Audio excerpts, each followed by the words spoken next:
Africa Content TV.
látòrí kábíyèsí Olúbàdàn of Ìbàdàn náà.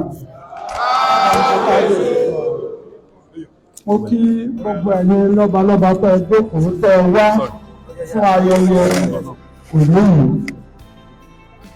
Ọlọ́run tó láyé tó lọ́wọ́ ilé wa àtọ̀nà wa kò ní dàgbò. Mo kí gómìnà wa Ọlọ́run jẹ́ kí wọ́n ṣe àṣeyọrí délẹ̀. Gbogbo tí wọ́n ń dáwọ́ lọ́wọ́ Ọ̀yọ́ state ní lórí ya àìlèdá mọ́ Ọlọ́run fi sọ wọ́n o. Mo wá kí gbogbo ẹgbẹ́ onímọ́tò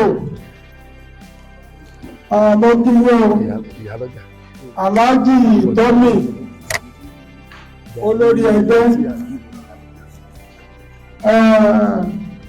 kìí ṣe pé wọ́n lọ gba jù láàrin wa kìí ṣe pé wọ́n lọ tóbi jù ọfẹ́ jẹ́ wọ́n lọ kéré jù àmọ́ tí wọ́n lò fún wọn tó fi ọ́ síbẹ̀ ìwà lórí rẹ̀ fi jẹ́ ní àkọ́kọ́ o.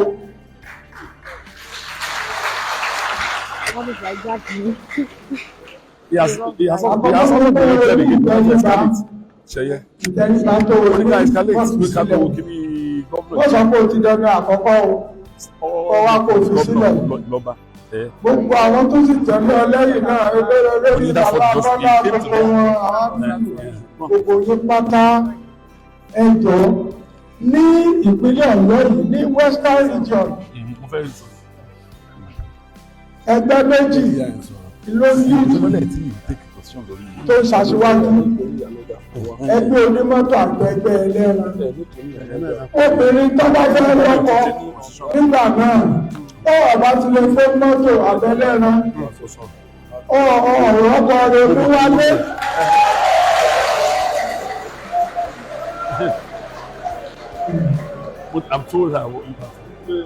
Ẹgbẹ́ yìí ṣe pàtàkì. Wọ́n ní àwọn tó lọ tó ní táìmọ́rò ní sẹkítẹ́rìàtì. Èyí bí àwọn ọmọ gómìnà ni wọ́n wù àwọn tí bẹ lábẹ́ ìwádìí kó o lè tètè rí àwọn fẹ́. Torí ìgbà náà, ẹ wá sẹ́ẹ̀lì tó dá sọ́rọ̀, ẹ wọṣọ tó dáa. Inú yìí la mọ̀ yín mọ̀ tẹ́lẹ̀. No. The one we had. Jàgídíjàgan. The one that. Ẹ̀yin kẹ́ ṣé wọ́n ṣẹ̀tì yín wọ́n kù báyìí. Ẹ yọ kú ònú ọ̀rọ̀ àwọn ọmọ lẹ́yìn yìí ẹ sọ fún wa pé ẹ̀ sì fún yẹn mọ́. All the level. Ìjọba wa fún yín ní recognition débi pé wọ́n wá ṣe irú eléyìí fún yín. Ẹ ní irú eléyìí tẹ́lẹ̀. You know what would likely be? Let me know. Ẹ ní irú ẹ̀tẹ́lẹ̀. Say align. Ẹ jọ. No. Aláàjì làwà. You are not getting what I'm saying. Ọlọ́run fẹ́ We have sí. to live on a network. Gbogbo ẹ̀yin tẹ́ ẹjọ́ sọ̀rọ̀ gbogbo Ọlọ́run fẹ́ sí. Ẹ jọ ẹ ṣe dáadáa láàrin ìlú. Mo ní kẹ́ yọ wọ́n. Gómìnà tó bá ń lé ìlú. Ẹ̀yin ò ní raise memo Ó fún mi. dènà fún yín kẹ́rì Ṣé ti understand this? lórí pé tẹ́ ẹ bá ṣe onídé gómìnà náà ní ọ̀pá ṣe padà o. No, because it was. Àti wá rí pé lẹ́nu ọgbà wọ́n yẹ̀ yín. Ìwọ ti ẹ̀ òkè ẹ̀jẹ̀ àtẹ́lẹ̀. Ìwọ ṣé àmà rẹ̀ tọ́bì. Èso wà á lẹ́yìn tẹ́lẹ̀. Òkú ṣé wà á náà. Lọ́jà àkókò wà ká máa ń darúgbó. Torí mo Mo túbọ̀ ṣe sọ́kàn. mọ̀ púpọ̀ láàrin òyìnbó ṣe wàhálà. Àwọn bàbá Bọ́lá wò ṣe wàhálà. Bẹ́ẹ̀ láwọn èèyàn tí wọ́n tó ń jókòó yìí. Ẹ jọ ẹ pánupọ̀. Ẹ jẹ́ kí ìjọba kí ó lọ déédéé. Ẹ bá gómìnà fọwọ́sowọ́pọ̀ láti ṣe ohun tó dára láàrin ìlú. Ọlọ́run wá pẹ̀lú ilé o. Ọlọ́run wá pẹ̀lú ilé o. Ẹ padà sẹ́sẹ́ àárọ̀ bẹ́ẹ̀ tí máa ṣe bẹ́ẹ̀ máa kó téèyàn ọ̀rọ̀ tí gbogbo àwọn tọ́jọ́ pẹ̀lú rẹ̀ máa kó tó èrè tó bá wù. Ìgbàgbọ́ra wá fi ní ti yé. Àwọn náà àwa olóyè. Ọlọ́run wá pẹ̀lú ilé o. Mo bá yín dúpẹ́ lọ́dọ̀ náà, mo bá yín dúpẹ́ o. Oore náà ló takú síbẹ̀ o. Ẹ ní jáàbò gbogbo báwọn onímọ́tò yìí máa ṣe lọ tí wọ́n ń bọ̀. Wọ́n mọ̀ dé láyọ̀, wọ́n mọ̀ lọ láyọ̀, wọ́n mọ̀ bọ̀ láyọ̀ o. Bẹ́ẹ̀ ni ó yẹ o. Ṣẹ́jú àlọ́nà ló kọ̀. Ẹ bá ń ṣe kábíyèsí. Ẹ ṣe kábíyèsí. Yes. Ìmọ̀ràn àgbà òun lẹ́gbọ́ yẹn. Inú mi àti ẹ̀sìn máa dùn. Ẹ rí pé mo ń ròyìn ẹni tá a fẹ́ tíjọba fẹ́ búra fún lónìí tí wọ́n gbé ọ̀pá àṣẹ lé lọ́wọ́. Ó tún wá ti pẹ́ níbi iṣẹ́ yìí. Ọlọ́run sì jẹ́ ọba dẹ̀jẹ́. Thank you very much. Now, ẹnìkan ní ó ṣojú àwọn obìnrin nílé nìí. Alhaja Sarata Lai. Bí wọ́n wà? Alhaja Sarata Lai. Yes.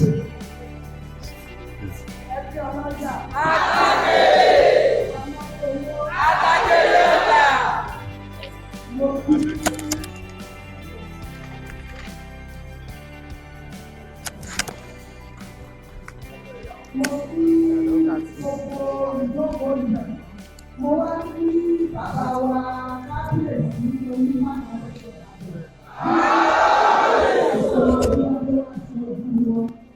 mo tún wá sí àsìkò yìí mo tún dúpẹ́ lọ́wọ́ ẹgbẹ́ gómìnà wa Olúṣèyí Makinde tí wọ́n mú ìrọ̀rùn wá sí ìlú Ìbàdàn ní Ọ̀yọ́ state. Adúpẹ́ lọ́wọ́ ẹ̀rọ torí tẹ́lẹ̀ tẹ́lẹ̀ àwọn onímọ̀tò ní ọ̀rọ̀ báyìí ṣùgbọ́n adúpẹ́ lọ́wọ́ gómìnà wa fún iṣẹ́ takuntakun tí wọ́n ṣe. Mo wá fi àsìkò yìí mo fi ń dúpẹ́ lọ́wọ́ gómìnà wa náà láà jẹ́ kí ó gúnlẹ̀ láyọ̀. Ibi tí wọ́n bá PMS gbé lónìí kò ní takú bẹ̀. Mo wá bí gbogbo àwọn bàbá mi lọ́ba orí adé ọrùn ìlẹ̀kẹ̀ gbogbo ẹ̀yin ìyá lọ́gàjí ìyá lọ́jà bàbá lọ́jà gbogbo ẹ̀yin dápẹ́ ìjà mo kí gbogbo yín o ẹ̀yin ṣiṣẹ́ o ọlọ́run fún mi ṣe àsìkò tí tó ń fi Ọ̀yọ́ state lára yóò túbọ̀ máa tù wá lára ní o.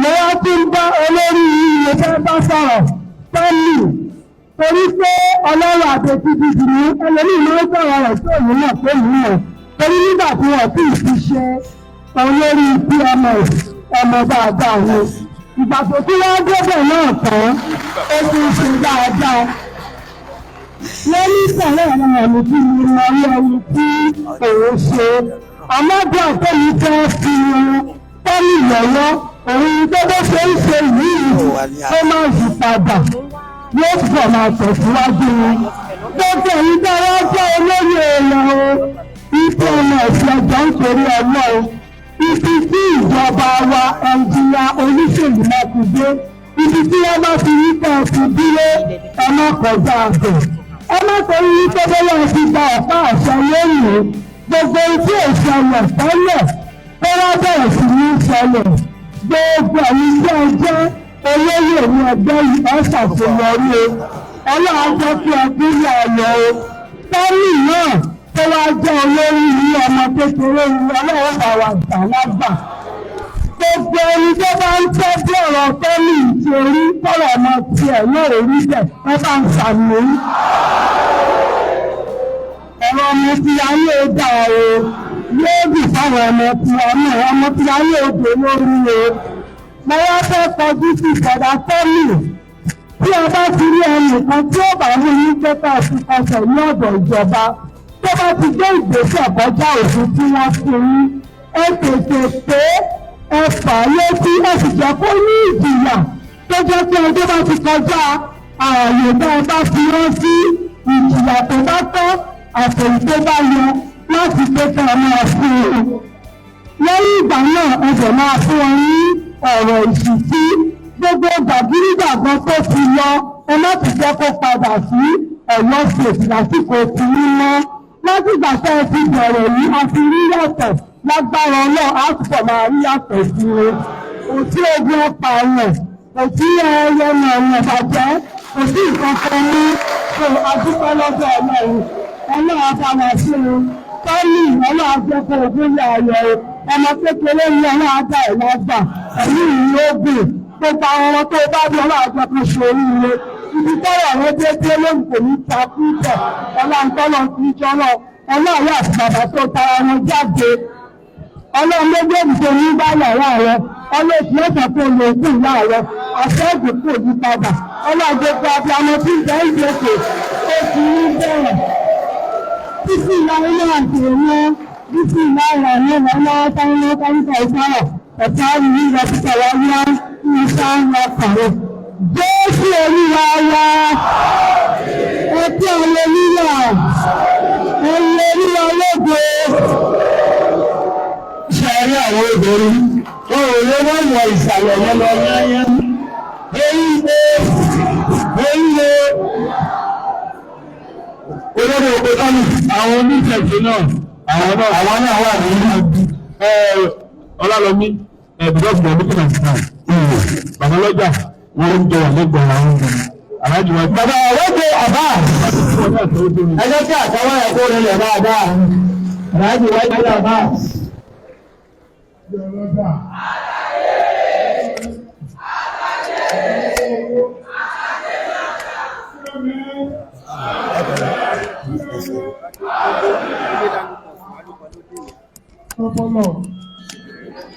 Ẹja àdúgbò fún.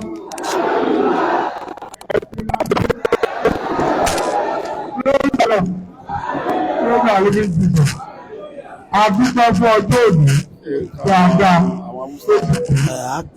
Dúpẹ́ lọ́wọ́ lọ́wọ́ lájùlọ ẹ̀jìnà oṣèlú lọ́dún ojúmọ̀tò. Ọlọ́run ẹ̀kọ́ ṣàṣeyọrí o. Ẹ̀sìn ọlọ́run ẹ̀jẹ̀ ẹlẹ́sẹ̀. Mo kí abúlé olùbàdàn bàbá wa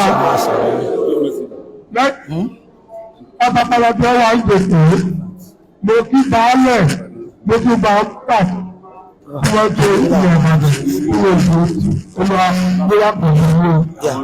Ẹgbẹ́ onímọ̀tò oṣù báwọn ilẹ̀ púpọ̀ lábẹ́ Ọlọ́run ayọ̀ ilé ìdíjà fún un.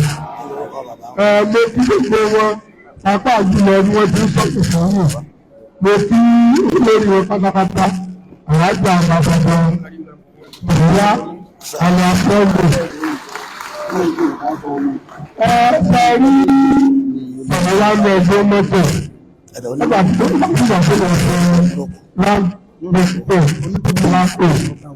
ọjọ́ ìmọ̀lẹ́ ọjọ́ ìlérè lòun gbogbo ẹ̀yọ́ tó bá wúwà tó mọ ọrọ̀ ọjọ́ wa nínú torí kò lè mọ̀ tó tó ń gbé lónìí àwọn àgbègbè ìbànú ẹgbẹ́ ọmọ ẹgbẹ́ tó ń ṣe àwúrò tó bá bẹ̀rù fẹ́yẹ̀ ìgbẹ́ tó lọ́wọ́ àrùn ọ̀gá tó bá sì máa ìgbẹ́ ìyàwó lè yìí tó bá ní àwọn akẹ́kọ̀ọ́ ìgbẹ́ tó kí àrùn náà wàhálà ọlọ́run mọ̀ ọ̀rọ̀ ìdíkọ̀ ẹgbẹ́ ìgbẹ́ ìgbẹ́ tó ń ṣe wọ́n gbọ́rọ̀ lọ́wọ́ ìtìjọba rí lára ayé tó fi sí tẹ́lẹ̀ ìgbẹ́lẹ́ nínú tẹ́lẹ̀ ìmọ̀ bàbá èyí náà bí ìjọba bá jẹ́ òṣìṣẹ́ ẹgbẹ́ onílé tó ọba ẹgbẹ́ lẹ́yìn náà àwọn afẹ́ sí ìlú náà iṣẹ́ pọ̀ pẹ̀lú nínú ẹgbẹ́ ìjọba tọ́jú onípàṣẹ onípàṣẹ ọjọ́ tó ní ìyáàbò ìjọba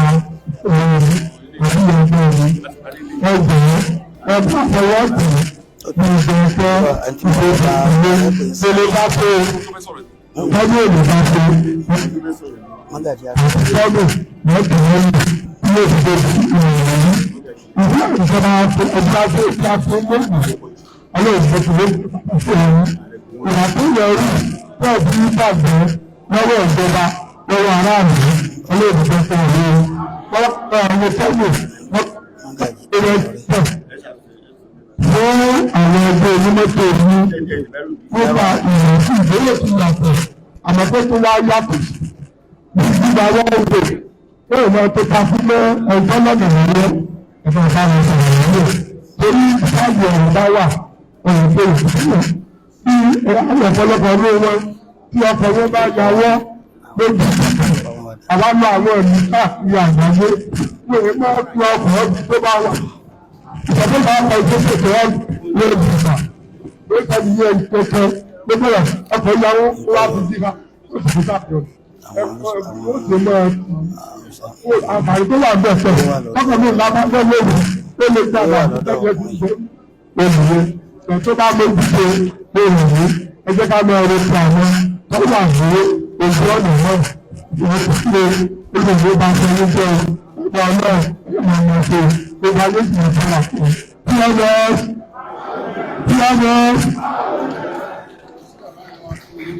ẹ̀bá fún ẹ̀bá lọ́jà aláàbò lọ́sùn àpá ẹ̀bá wà fún láti ọwọ́ fún ẹgbẹ́ tí àfọwọ́ lọ ẹ̀bá ara ṣé ẹni ní bẹ̀rẹ̀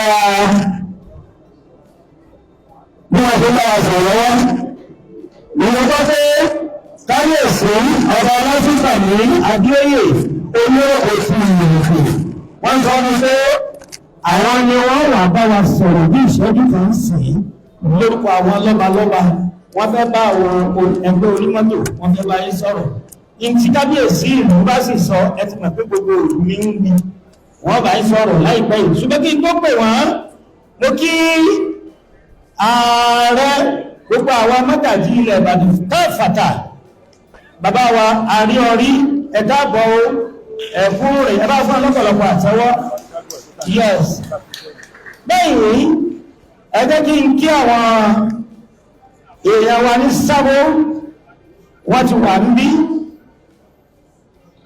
chairman wa ìyá alága àwọn èèyàn wa ní ìbẹ̀yẹn yes the chairman and the chief in council Alhaji Danjuma Yakubu ẹbá ní fún wa ní ọ̀pọ̀lọpọ̀ àtọwọ́ ẹṣẹ́ o àwọn ni olórí àwọn èèyàn wa ní òkè ọ̀yá ń bẹ̀rẹ̀ Alhaji Isa báwà Isa ẹ̀dàgbọ̀ ṣòrọ́mà ọ̀fìn Ìbàdàn Shehu Idris yes Shehu Idris ṣé wọ́n ti wà ń bí yes Abdullahi Hamlet my what ẹfún ọlọ́pọ̀lọpọ̀ àtẹwọ́ bó ṣe wà ní ẹjẹ́ tí ké sí bàbá wa yes ọba Ọlásùnkànmí Abíọ́rẹ̀ orílẹ̀-èdè òtùrùkù kábíyèsí ẹ bá mú microphone yìí ẹ bá lọ fún wọn ní microphone ilé ẹ bá wọn ọmọ yín ẹ bá wọn sọ̀rọ̀ àwọn ẹgbẹ́ ọlọ́kọ̀ wọn lẹ́yìn nígbòrò nǹkan tàbí méjì tẹ́gbà wọn tí ẹ bá wọn sọ yes kábíyèsí o. I told you now.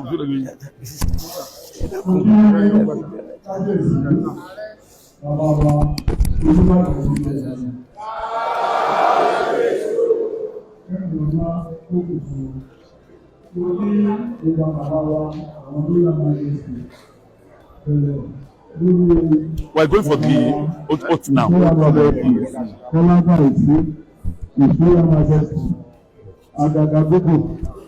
Imperial Majesty, Ajibade, Imperial Majesty, Bàbá Màsí, Adébíyẹ, Ìbàdàn, ó kò sí ìlú náà, ní kí gbogbo àyẹ̀wò bá mi ní ọ̀pọ̀ lórí àpòjù bàbá wa. Mo kí àlọ́jà, mo sì kí gómìnà ìpínlẹ̀ Ọ̀yọ́, ní bàbá lọ́jà wa náà. Ọmọ yìí máa bò ọ̀ṣọ́ tó pé kí èdè lọ́gbà fún ìbàbà gan lágbàdá ọjà ọmọbìnrin mo kí alága onímọ́tò aláàjì pẹ̀lú mo kí wọn fún oríire lónìí lágbára ọlọ́run ọ̀rọ̀ tí èdè ní bàjẹ́ lórí wọn yóò bẹ̀ ṣe pẹ́ yóò gbèsè gbé. Ohun tí mo ti fẹ́ sọ̀rọ̀ wọ́n ní èyí omi àgbàlagbà máa ń wò. A ní ohun dáadáa èrè púpọ̀ ní ìṣòro ìgbàsókè. A ní púpọ̀ ní ìwé ìjọba tó lọ ní ọ̀yọ́ sí. Ẹgbẹ́ tí màá yẹn kan ọ̀rọ̀ ọba yẹn kọ́ ètò parí ẹ̀. Ìjọ tó bá fẹ́ mọ bí ọ̀yọ́ ṣe tó jẹ́ ẹgbẹ́ onímọ́tò wọn ò dá èèyàn mọ̀ wọn ò ní rẹ́spẹ̀tì ìjọba àmì mo fi ara mi ṣe àpẹẹrẹ láì ṣe gómìnà wọ́n ń fọ́ pọ̀ ní olóde ní èrí bí tí wọ́n pààkì sí láti yà fún gbogbo mọ́tò tó lè gbé lọ ni wọ́n bá gbọ̀ngàn wọn.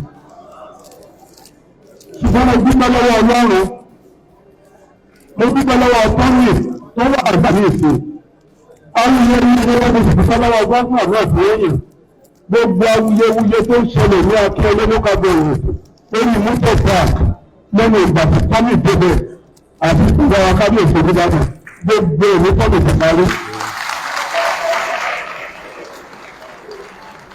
Wọ́n jẹ́ wípé àlàáfíà ti jọba ní ìlú Akínyẹlé ó ṣe dáadáa nígbà tí wọ́n pe àwọn kan àti ọba Akínyẹlé Tọ́mì ẹni rẹ̀ gùn yóò gbé ipò ọgbàjúmọ̀ ẹjọ́ ó mọ̀ nílẹ̀ pé ìfún ọ̀dà gbogbo ẹgbẹ́ ìgbàsí sọ̀rọ̀ kábíyèsí sá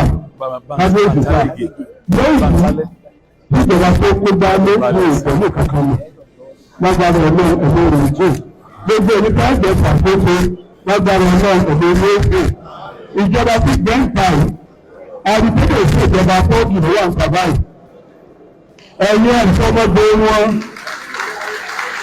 ẹ̀jẹ̀ gbogbo ẹni tí ẹ̀rọ ń tan ẹ̀sọ́mọdé àbí ṣe wọ́n ní ká bá gbogbo ẹgbẹ́ ìmọ̀ pé mo ilé ẹjọ́ kan náà mọ́ lásìkò tí nínú àwọn àpéjẹ kí ni a fẹ́ bẹ́ẹ̀rẹ̀ ìrìn báwo ni o ṣe bẹ́ẹ̀ ni o ṣe ẹ ṣe àṣẹ ní àpapọ̀ ẹ̀ṣẹ́. Kábíyèsí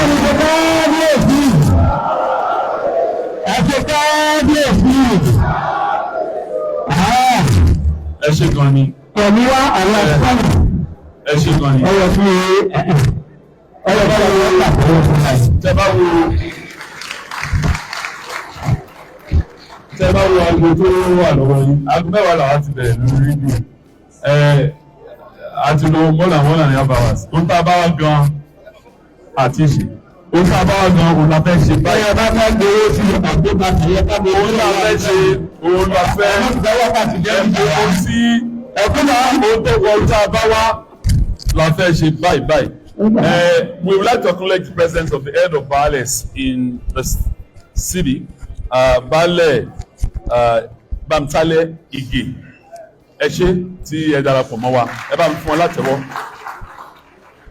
Let me now go straight away to the essence of today. Administration of oath to the new officers. To do that for us, let me invite from the Ministry of Justice and Attorney General of your state, the Deputy Director, Barrister Adegboyega Salawu. Àwọn ni wọ́n bá wa ṣe administration of oaths.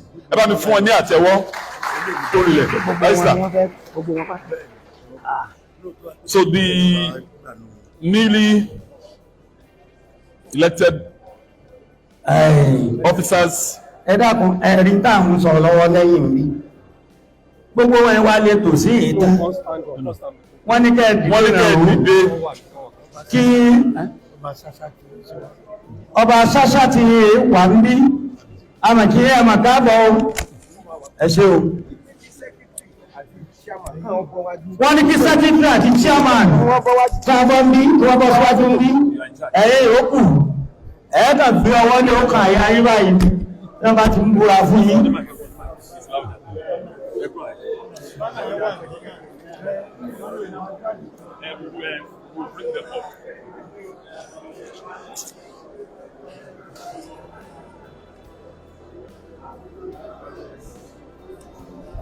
All protocol duly observed. Please. I would like, before administering the oath, I would like to correct one person made during my introduction.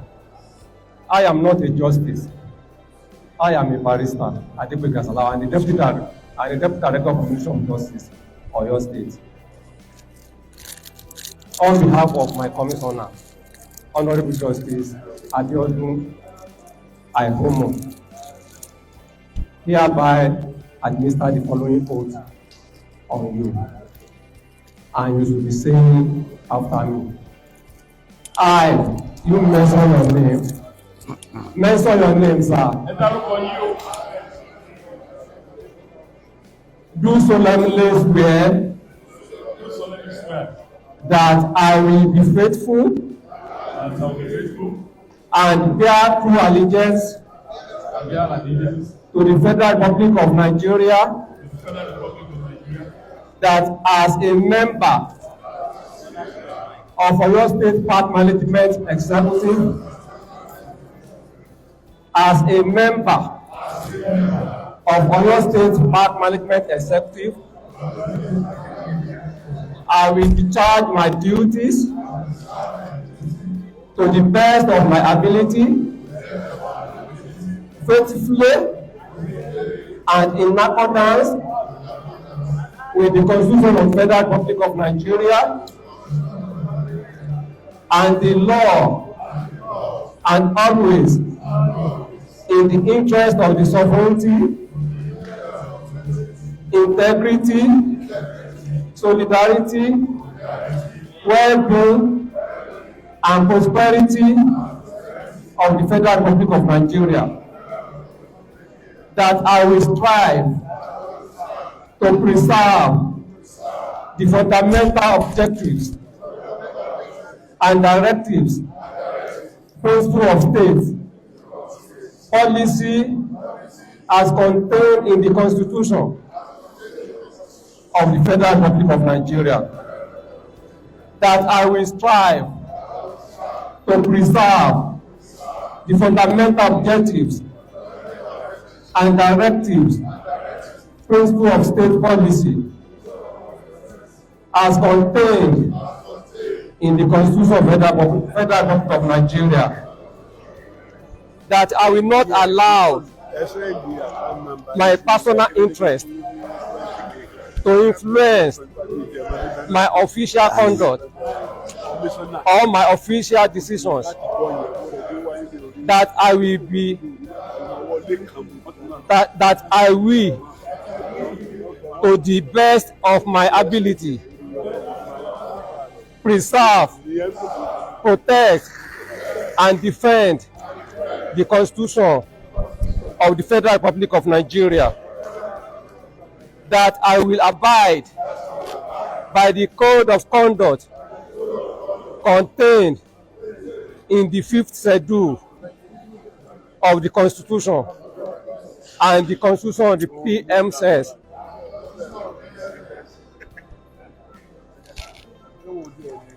that in all circumstances I will do the right to all manner of people according to law, without fear or favor, affection or ill will, that I will not directly or indirectly communicate or refer to any person any matter which shall be brought under my consideration or shall become known to me as a member of OYO State Park Management System Executives, except as may be required for the due discharge of my duties as a member of OYO State Park Executive. So help me God.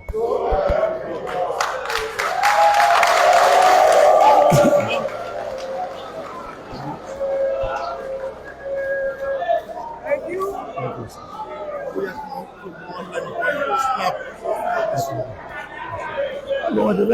All the snaps.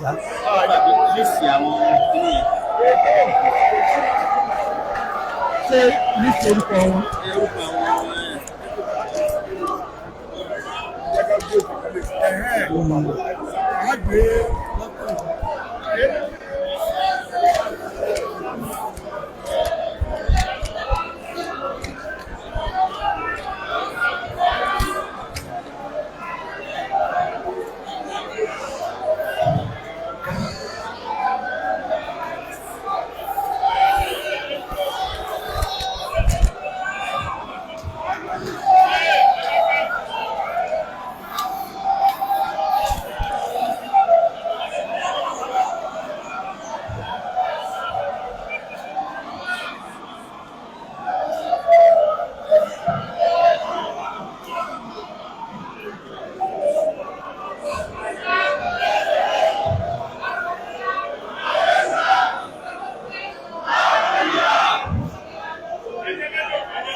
ẹ ṣé ẹ dákẹ́ àní ẹ dákẹ́ jẹ́nu òṣìṣẹ́ mọ̀ abẹ́ àdírẹ́sì wọn ẹ̀ náà gbé bá wọn sọ direct. ó yá ẹ dákẹ́ a fẹ́ gbọ́ lẹ́nu alága tuntun ní ìsìn ṣé ń gbọ́ ẹ dúró. Bá mú ìwé tó wà ní. ẹ ṣé gan. Ìwé kékeré wáyé tẹ̀. Ẹ jẹ́ ká farabalẹ̀ gbọ́ lẹ́nu alága tuntun. Ó fẹ́ bá wa sọ̀rọ̀. Alága fẹ́ sọ̀rọ̀. Ẹni sùúrù ẹ jẹ́ ká ṣe fẹ́. Ìjọba ti gbé oyè lé lọ́wọ́. Tó bá tẹ́ lọ́rùn tí ò bá tẹ́ lọ́rùn. Ó fẹ́ bá wa sọ̀rọ̀. Ẹ ṣé ẹ dákẹ́ ẹ jọ̀ọ́. Alága fẹ́ sọ̀rọ̀. Mr. Chairman. No,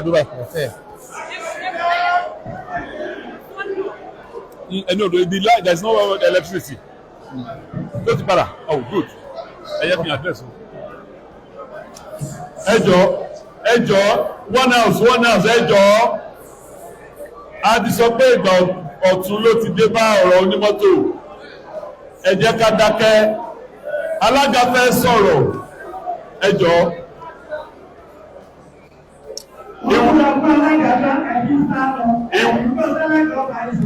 He will give his acceptance and thank you speech now. Chairman Tommy. Àsàlátù Bùsọ́lọ́.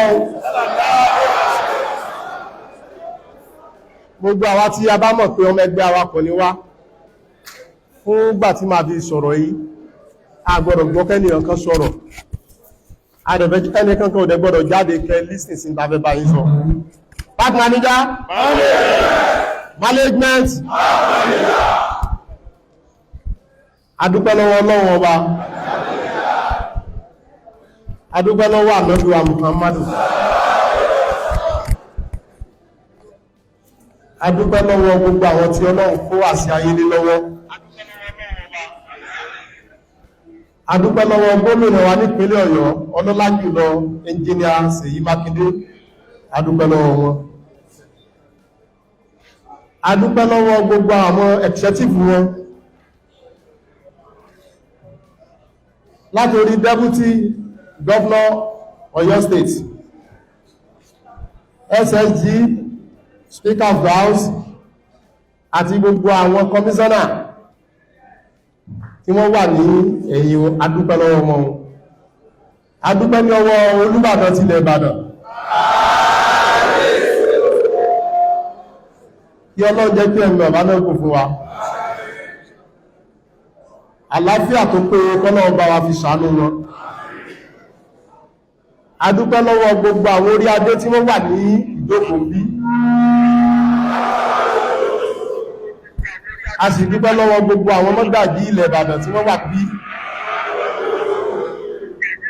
Ọlọ́run jẹ́ kẹ́yìn náà dàgbà bí àwọn ará rọ o. Adúpẹ́ lọ́wọ́ gbogbo ẹ̀yin ìyálọ́jà tẹ́ wà bí pátá. Ajé ọmọ gbúgbájẹ́ o. Ọmọ tí inú yàrí o. Bàbá lọ́jà ní ìpínlẹ̀ Ọ̀yọ́, adúpẹ́ gidigidi lọ́wọ́ yín o. Ẹ mọ̀ bágbà mú Ọlọ́run ní fi gbogbo sílẹ̀. Àwọn adúpẹ́ lọ́wọ́ gbogbo àwọn lẹ́kànlẹ́kàn tí wọ́n wà lórí ìjókòó ń bí. Èyí tí àwọn Haúsá ń pè ní mọ́yẹmọ́yẹ, àwọn alágbára, àwọn tọ́lọ̀ kó àkóso ìpínlẹ̀ Ọ̀yọ́ lé lọ́wọ́. Adúpẹ́ lọ́wọ́ yín o. Ọlọ́run ní fi ń sílẹ̀ o. Bàbá bá dọ́bù tì, alágbára ni wọ́n ń pè dọ́bù. Ẹni tí Ọlọ́run bá dọ́bù, agbára ni. Ọlọ́run ní gbàgbára náà lára yín o. A sì dúpẹ́ lọ́wọ́ ọ̀gá mi, Olúwaṣeyẹ Fámojúrọ̀.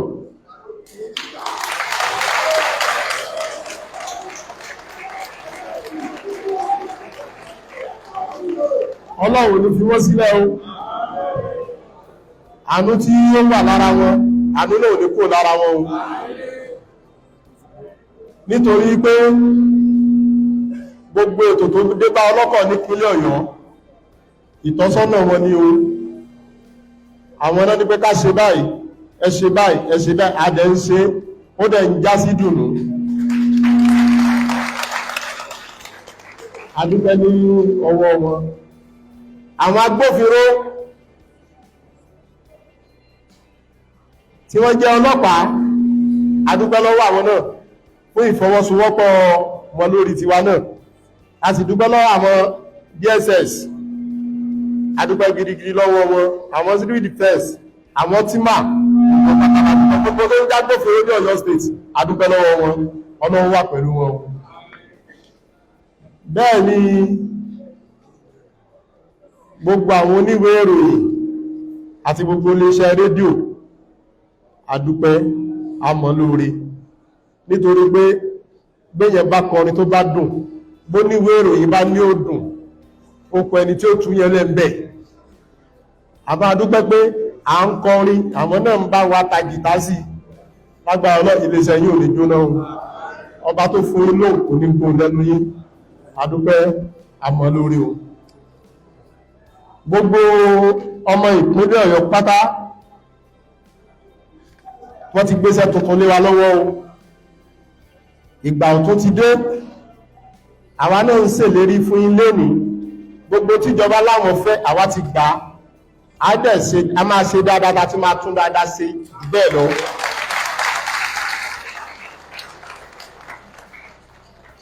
àwa bẹ gbogbo ọmọ ìpínlẹ̀ Ọ̀yọ́ ẹ jọ̀ọ́ ẹ bá wa fi ọwọ́ sowọ́pọ̀ jàgídíjàgan ti káńsù o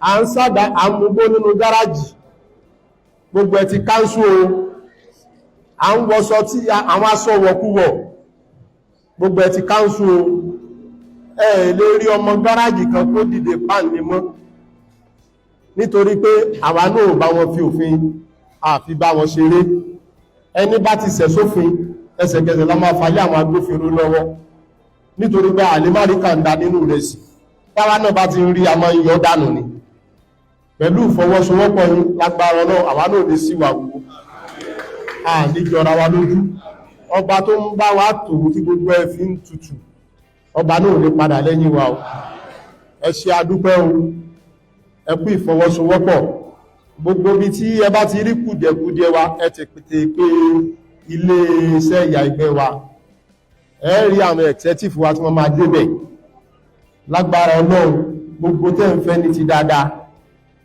ọlọ́run ó jẹ́ kẹ́ rí lára wa ìjọba tá gbé dání aráàlú la fẹ́ fi tẹ́ lọ́rùn torí ẹgbẹ́ awakọ̀ àti kó páàrí ìbá gbogbo ẹgbẹ́ aráàlú àti kó sí wọn lọ́kàn tẹ́lẹ̀ àmọ́ ìtàdé yìí awátúnṣe ní gbogbo ìbàjẹ́ tó ti ṣẹlẹ̀ ní ẹgbẹ́ awakọ̀ sẹ́yìn kìí ṣèjọba àná ló ti ń ṣẹlẹ̀ láti ìjọba jẹrin ìjẹta ìjà ọ̀run ló ti ń ṣẹlẹ̀ èyí tí ọlọ́run mú wa dé iṣẹ́ tọ́lọ́run rẹ̀ wá jẹ ni a sì jẹ lájẹyè lágbára ọlọ́run awátúlù sí ní àwa ò wá bá ìlú jẹ́ gbogbo ẹni bá lóò wá gbàlú jẹ́ ọlọ́mọ bá wa yọ wọ́n dànù ní gíga lọ́lá àwọn ẹni ọlọ́run àti àwọn tí ọlọ́run kó àṣẹ ìlú Ìbàdàn ilé lọ́wọ́ àwọn lọ́balọ́ba tí wọ́n àṣẹ tí ń bẹ lẹ́nu wọn ọlọ́run bá fi àṣẹ sí èyí tá ń sọ lọ́wọ́ ẹ̀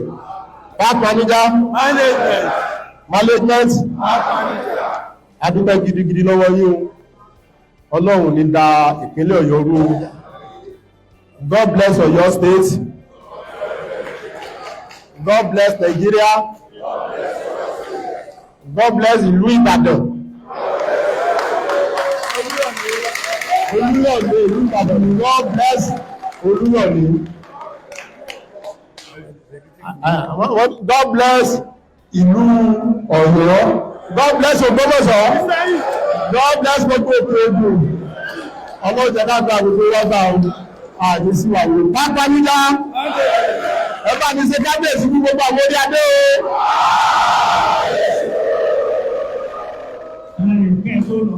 ẹni múra ayé lóyè ìsànbí bóyá kẹ́ lọ rí àwọn orí adé ẹni ẹ̀yin ni ẹ wá tún ayé ṣe ní ìpínlẹ̀ Ọ̀yọ́ àbí kí Foundation of Ọ̀yọ́ State kí wọ́n ọ̀yìnà ó fúnra ẹ̀ lóyè bá wọ́n fẹ́ lù ló ń tẹ̀ nìyẹn láàrin Olúbàdàn tí láwọn ó fún mi ní sọ̀dún dẹ́rọ̀.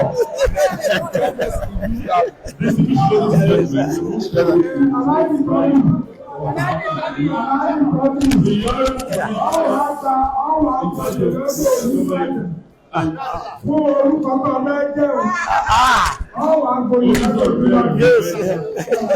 tó mẹ́jẹ̀ ọwà níwájú kábíyèsí ọwà gbà.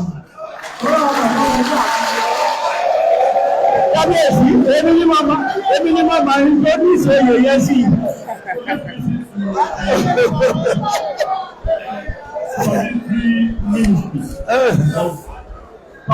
The Ministry of Local Government is this man.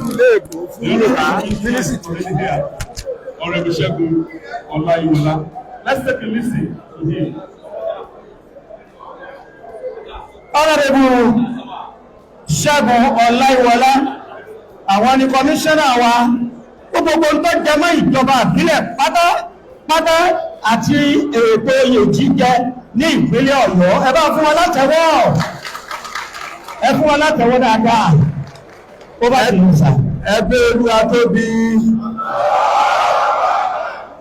Ẹgbẹ́ Olúwa tóbi. Ẹ bá wa gbé ọdẹ wa ládé. Praise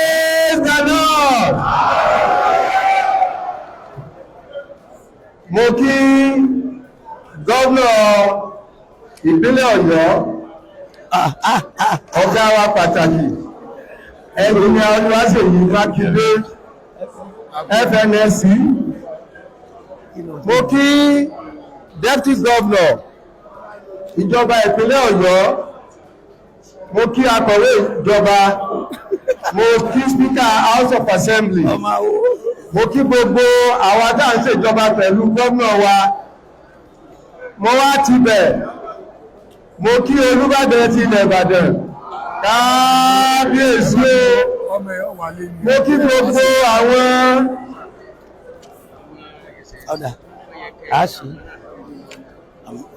àbóbi tó mi létí sẹ́mọ̀ pé ìta ṣe bí ilé ní àrà ọ̀tọ̀ ní ẹnìkan wá wípà sí wípé ó bá yẹ kí á kí àwọn oníṣẹ̀ṣe náà, ẹ̀yin oníṣẹ̀ṣe náà á kí ní wọ́n ní oríwọ̀ ọ̀yà ẹni tí bẹ̀ kí gbogbo àwọn royal highness tí ó wà bí mo kí gbogbo ẹ̀yin mẹ́gàjí. Mo wá kí ẹni tí Ọlọ́run ti pàṣẹ rẹ̀ bẹ̀rẹ̀ ohun ọ̀tún tá ń ṣe lénìí, àbúrò wa ni, ọ̀rẹ́ wa ni, olóríire ni. Èmi mọ́ ń sọ wípé gbogbo ibi tó bá ti fẹsẹ̀ sí báyìí Ọlọ́run ń jẹ́ kọ́nà ọ̀la ń bẹ̀. Mo kí Ọ̀túnba Ṣẹ̀yẹ Fámojúrọ̀.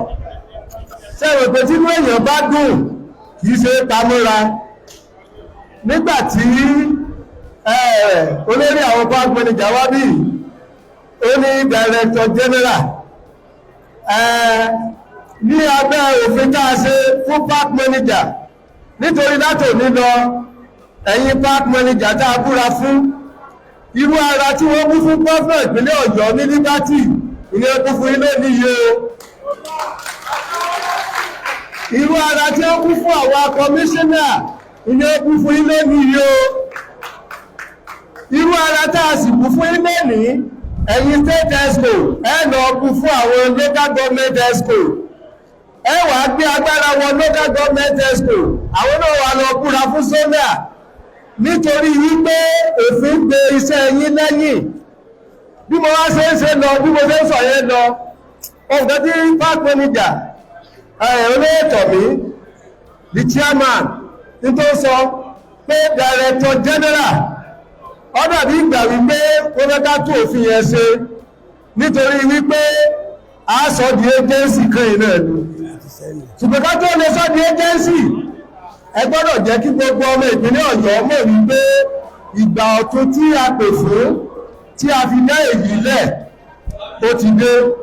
Nítorí náà a rọ̀ yín, a bẹ̀ yín, sẹ́kìtì wọn náà wà gbé lápá ọ̀tún, a bẹ̀ yín, a rọ̀ yín wípé bàbá wa gómìnà ìjọba ìpínlẹ̀ Ọ̀yọ́ tí ẹ̀jẹ̀ ọkọ̀ mọ́ asọ̀dúndẹ̀rọ̀ lẹ́gbẹ̀rẹ̀ ayé lẹ́yìn àbí bàbá wa ní asọ̀dúndẹ̀rọ̀ nọ́mbà 1 gómìnà ìpínlẹ̀ Ọ̀yọ́.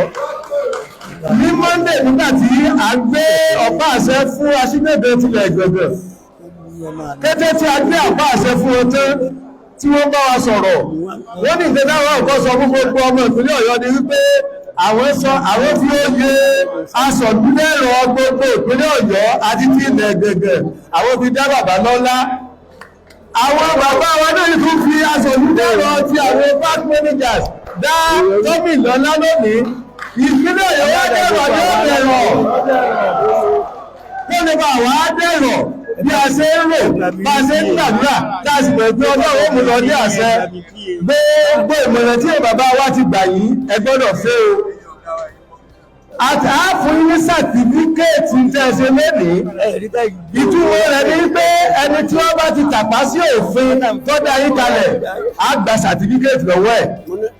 Ẹni tí àwọn ọba àgbígbé iye àti tí ó ti ní sàtífíkẹ́ẹ̀tì ní ti pẹ́ nígbà tí ó ta ìpá sí òfin tí ìjọba ìpínlẹ̀ Ọ̀yọ́ gbé kalẹ̀ lórí ìwakùsà, méjì nínú wọn láti lè ní kí wọ́n lọ rọ́kún. Tí wọ́n bá ṣe ìwádìí tí wọ́n bá jẹ́ ẹ̀sùn ẹbí ẹ̀sùn wọ́n lọ lé wọn tẹ́ ní sàtífíkẹ́ẹ̀tì wọ́n gbà gbogbo certificate tá fún ẹ̀yin lónìí ní agbára Ọlọ́run ní jẹ́ àgbà padà lọ́wọ́ yín o ẹ lò lálògbé lálòtọ́ àní láfòpẹ́ títí mo wá ní kékeré fi ìwà jọ bàbá wa gómìnà ìpínlẹ̀ Ọ̀yọ́ ó ní wípé wọ́n mọ̀ bẹ̀rù òfin púpọ̀ o èmi ò tí ìrú gómìnà bíi gómìnà ìrí nítorí pé tá a bá ń lọ́nu mọ́tò báyìí tá a bá débi tí street light ti tẹ̀ náà báyìí àwọn tí ń ṣe pilot ti mọ̀ pé ó di dandan káwọn ò dúró gbogbo wa ò dúró ní tí náà green ó tó fi tàn nítorí náà tí gómìnà ìjọba ìpínlẹ̀ Ọ̀yọ́ bá wá ń bọ̀wọ̀ fún òfin ọkọ̀ ẹ̀yin tí wọ́n jẹ́ pé ń ṣèjọba lórí ọlọ́kọ̀ kí ló yẹ kẹ́ ẹ ṣe ẹ rí pé bàbá wa bíbí Ajíbádé àbí bàbá wa oníròkò ni wọ́n ní tí àwọn èèyàn bá ń wa ọkọ̀ ẹ rí tí wọ́n fi mọ́ fèsì ọkọ̀ tí ń bọ̀ iṣẹ́ yìí ni látòní lọ ìjọba ìpínlẹ̀ Ọ̀yọ́ ti gbé agbára wọ̀nyí ẹni tẹ́ ẹ dámú ẹ fi lé agbófinró lọ́wọ́ á fi wọ́n jó òfin látòní lọ ẹ̀yin gbogbo security garages ọ̀dọ̀wọ́ yín ṣàrùbẹ́ gbogbo tí wàhálà bá kó ń garage tó kó nílétò ẹ̀rọ pé kò sí wàhálà lù mọ́ ìtumọ̀ èyí tí a fi ń fi yín ṣe olórílẹ̀-èdè nìyí mo sì pè ní agbára Ọlọ́run ẹ lò pẹ́ ẹ lò tọ́ Ọlọ́run wà pẹ̀lú wa a dúpẹ́ lọ́wọ́ yín a sì kí ń kú oríire wípé ní agbára Ọlọ́run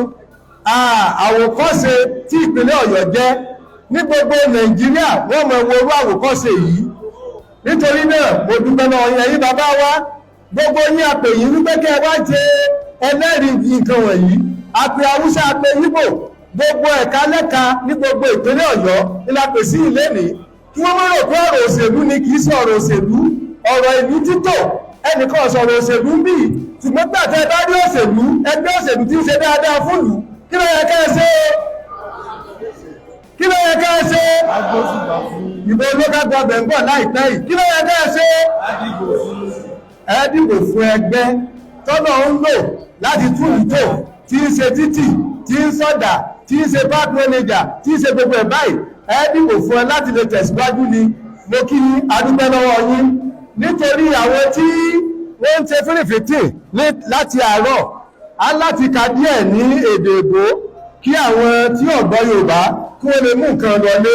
This is a speech delivered by Honourable Commissioner Ministry of Local Government and Chieftaincy Matters Honourable Segun Olawola the administration of oath of office for the park managers in Oyo State held at the Oyo State House of Assembly House of Chiefs Parliament Bill Secretariat on Thursday 22nd day of February 2024. It gives me great pleasure to be part of today's report-making event, which is part of the effort of the present administration under the able leadership of His Excellency, the Executive Governor of Oyo State, Engineer Seyi Makinde, PMS, DSC, DSSRS, aimed at promoting conducive environment for all and sundry to be able to thrive in the conduct of our business. I see this opportunity to advise that the Oyo State government, as your employer, will forthwith hold you responsible for any act inimical to the peace and progress of Oyo State.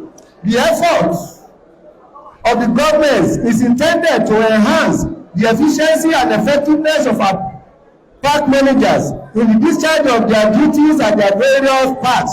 The implementation of the new management system is a pointer to the fact that the present administration brings to bear its all-round experience in the area of governance. It is noteworthy to observe that our park serves as final place for recreation, relaxation, community gathering. Hence, the need to hold accountable the managers of their various parks across the nook and crannies of Oyo State to streamline park organization. Let me state categorically that the state will not condone any unwholesome act, drinking of illegal substance, and other nefarious activities in various parks. At this junction, it is pertinent to note that the administration of oath being administered today by the government is meant to provide sanity to the system and to inculcate the culture of accountability in our various parks. Once again, I want to appreciate the government of Oyo State and all the park managers here present. I wish you well in your endeavor. God bless you and thank you. Adúpẹ́ lọ́wọ́ yín, Adélébárè, Adìrẹ́kọ́rẹ́, Àgbẹ̀yà ibi, Jésù, Olúwa wa.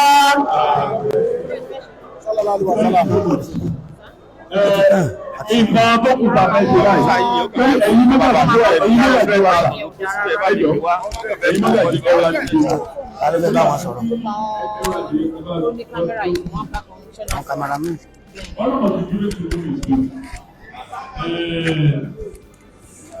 Ẹ̀yin èèyàn wa náà ẹ̀rọ àdìdé lẹ́gbẹ̀ẹ́ mi. Ẹ̀rọ àdìdé. Tommy, Chairman Tommy, ẹ wá lead gbogbo àwọn Excos yìí wá síbí nísìn. Only Excos àti àwọn tí a ti gbé ó yẹ máa bọ̀. Ìyá tó ṣe èyí tó apá sókè. Ẹlẹ́kùn òṣìṣẹ́ ìjọba olówó àti òṣìṣẹ́ ìjọba olówó àti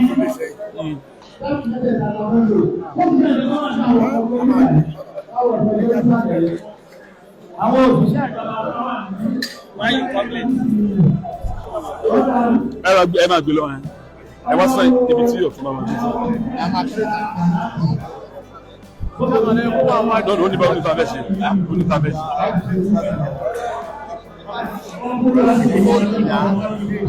Ó wáyé báyìí o. Ṣé àti stay fi báyìí? Distance máa ti mú máa jì. So. Ẹjọ́ tó bá ti ṣe tó fẹ́ ṣe ìfẹ́. A ó wá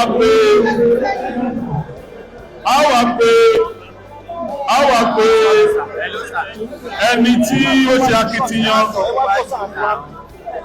tí a fi gbé ètò ìkalẹ̀ ní June last year tó dẹ̀ wá di tá ń ṣe lẹ́nìí tá ń ṣe ayẹyẹ. Mo gbọ́ pé tàbá ti kúrò bí wọ́n lẹ́ ní pátí àwa náà wò bí a wà bẹ́ẹ̀ live a máa gbé live náà ni.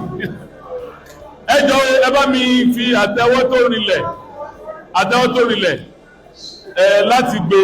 Ẹ jọ̀ọ́ kẹ́ ẹ tó gba àtẹ́wọ́ tó rinlẹ̀ láti ìròyìn pé lọ́sẹ̀ yìí lọ ẹ mọ̀ gbọ́rọ̀ fún àwa tí a fún ní àṣẹ ìlọ́wọ́ àti kẹ́ẹ̀sì ọ̀gbọ́dọ̀ ju aago mẹ́fà rọ̀ mẹ́jọ. Wọ́n ti sọ bẹ́ẹ̀.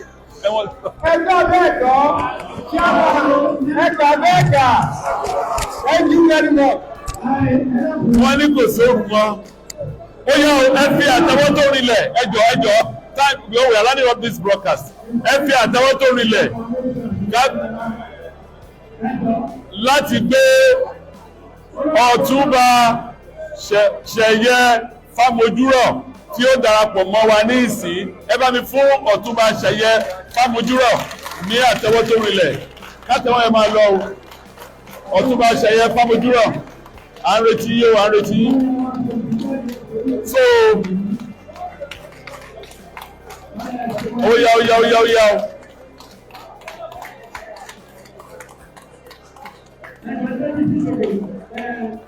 A ní ìkéde kan o. Ìkéde yẹn ni yìí o. Olórí o. Ọ̀túnba Ṣẹ̀yẹ Fámojúrọ̀ ó yá àti àtẹ́wọ́ tó rinlẹ̀.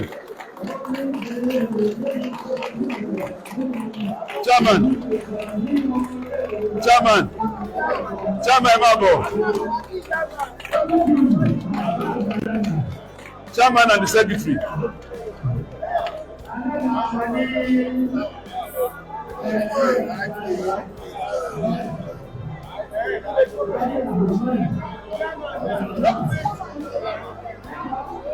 Shall get to it.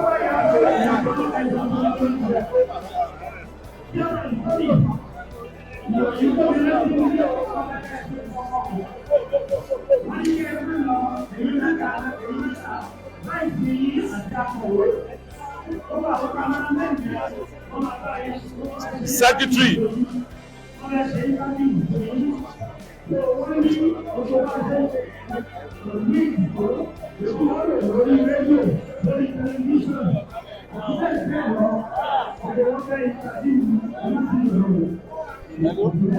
is on this. You are seeing the newly constituted Exco of OYO PMS done this day here, and it's on this note we will bring this event to a close. Can we have? Are you a Christian? Yeah. Ẹ jọ̀ọ́, a ó gbé ètò yìí. Ẹ dúró. The security chiefs, ẹ̀yin náà wá o, ẹ lọ sísàlẹ̀ lọ bá wọn ya fọ́tò. Ẹ jẹ́ ká gbé ìsìn yìí èní sí ìdádúró pẹ̀lú àdúrà. Orin ọ̀fẹ́ Jésù Kristi Olúwa wa. Ìfẹ́ mímọ́ ti Ọlọ́run. Ìdàpọ̀ ti àwọn ènìyàn mímọ́. Olódùmarè tó ju ìmọ̀ àti ohun gbogbo lọ. Ó fún wa ní orí ọ̀fẹ́ ìdélẹ̀. Ká lè máa yàn ọ́, ká lè máa dúpẹ́. Jésù Olúwa wa. More photographs right now, ladies and gentlemen. We will bring this proceeding to a close. National anthem. National anthem. Ah, ẹ pẹ̀lẹ́ sà.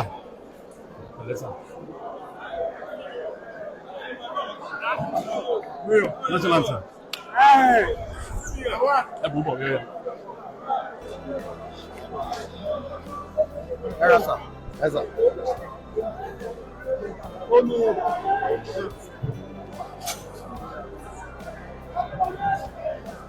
Man, you will play national anthem. Mossad.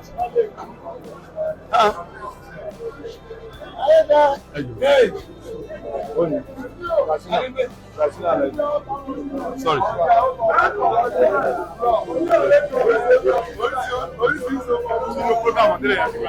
Hey, but no matter how much you play state event, never play. Ẹ pẹ̀lẹ́ sà. Ẹ kúṣẹ́.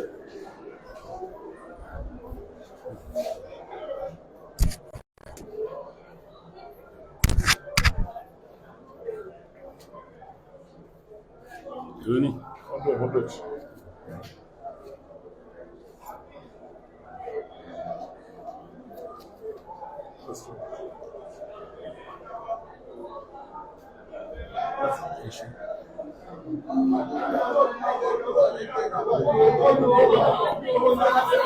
Was some kind of effort signed to ensure that the activity is violence-free in the state.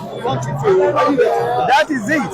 After the swearing in, that is going to take place between them, the park manager, the executive of the park managers, the Ministry of Local Government and Chieftaincy Matters, and the security chiefs. So that one we give them the understanding that we are not joking by what we are doing here today.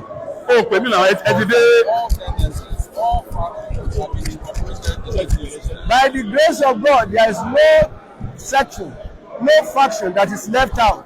If anybody is left out, they should feel free to come and sue me. We have carefully selected them and we have given them certificate of acceptance of office. So anybody that feel aggrieved should come and see me as the commissioner.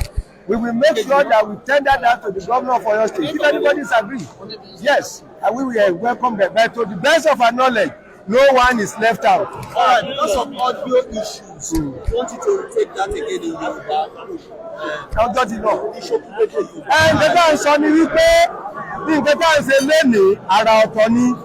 Ní ìpínlẹ̀ Ọ̀yọ́ a ò ṣe rí ẹ̀rí wípé kí park manager àwọn èrò onímọ́tò àwọn national union ọjọ́ nítorí wípé èmi ti ṣalága council rí àmọ́ bí wọ́n ti mọ̀ ṣe ń gbà náà ṣùgbọ́n nígbà tí ìjọba Seyi Makinde dé wọ́n ní pé kò sẹ́ni tí ò wúlò ní abẹ́ ìjọba yìí wọ́n wá gbé wọn lẹ́kọ̀ọ́ wọ́n ti ṣe sẹ́mínà lóríṣiríṣi wọ́n ti ṣe sẹ́mínà ní àdúgbò wa bí wọ́n ti kúrò ní Ọ̀yọ́ tèjé ti lọ ṣe sẹ́mínà tí ó ti wò bí ó ti ń ṣe níbòmíì èyí la wá ń ṣe lónìí àwa fi wọ́n lọ́lẹ̀ àwa gbé wọn sí abẹ́ ìjọba gẹ́gẹ́ bí òṣìṣẹ́ ìjọba ìbúra tá à ń búra fún wọn ní ìlónìí ìbúra wípé wọ́n di òṣìṣẹ́ lábẹ́ ìjọba tó ṣe pé òfin àti àṣà ìjọba ọgbọ́dọ̀ jẹ́ nǹkan tí wọ́n máa múlò bá a ṣe ń búra fún wọn yìí àwọn náà máa lọ búra fún àwọn ti local government àwọn ti local government máa búra fún àwọn zone lẹ́yìn tí wọ́n bá ṣèlú tán gbogbo wọn náà ní lẹ́bù kálukú ni wọ́n ti mọ sign peace accord pẹ̀lú DPO ni o pẹ̀lú àwọn olórí agbófinró ibẹ̀ ni o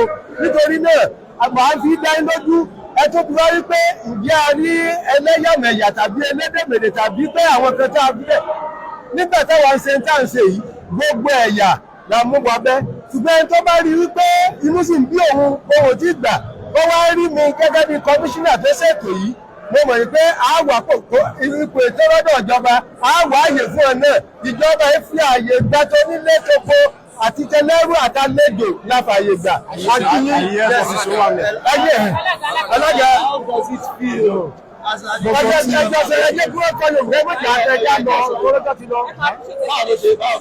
báwo lọ́jọ́ òní ṣe ní ọjọ́ òní ó jẹ́ ọjọ́ tí ó jẹ́ ọjọ́ pàtàkì tí ilé ìlú gbogbo fún ara mi àti gbogbo ẹgbẹ́ ọmọ ọlọ́kẹ́ lọ́yọ̀ state tínú wá dùn jù nítorí pé ìtòsẹ̀lẹ̀ lónìí kò sí ọ̀gá ọlọ́pàá kan tó gba glory irú ẹ̀ rí àmọ́ a dúpẹ́ pé Ọlọ́run jẹ́ ká Ọlọ́run fún wa Ọlọ́run sì fi lé wa lọ́wọ́ ó fi gómìnà ẹnjìnìà Seyi Makinde gómìnà wa nípínlẹ̀ Ọ̀yọ́ ó fi ṣe àtọ̀nà fún wa tí Ọlọ́run dẹ̀ gbàdúrà Ọlọ́run sì gbàdúrà tiwọn náà. Kí ni ó máa yàtọ̀ nípa bí ẹ ṣe ń ṣe bí ẹni tó ń darí àwọn awakọ̀ nípínlẹ̀ Ọ̀yọ́? àwa náà travel káàkiri láti rí bí wọ́n ṣe ń ṣe ní àwọn ìlú tí a lọ àmọ́ gbogbo àwọn ti àwọn nǹkan àrà àtọ́káwa náà mú wáyé ẹ rí i pé ní gbogbo gáràjì sísì ẹ lè rí jàǹdùkú mọ́ nínú gáràjì ẹ lè rí pé wọ́n mú gbónú gáràjì nínú nǹkan sì dágbẹ́ ẹ lè rí inú gáràjì mọ́ ó fi hàn pé tí gómìnà wa nípínlẹ̀ Ọ̀yọ́ tí wọ́n fẹ́ àtàwọn aráàlú Ìbàdàn àwọn ọ̀ríjínà onílé nílùú Ìbàdàn ohun tí wọ́n fẹ́ àti ń ṣe ọlọ́dẹ̀ ń bá wa ṣe. ní èmi ìpínlẹ̀ Ọ̀yọ́ ni Ọ̀yọ́ state náà ni àmọ́ Ìbàdàn bá bá gbó. ìyàwó rẹ̀ yes. Àwọn kọmíṣánná aláwọ̀ fẹ́ bá àyàwó kọ́dà. Àwọn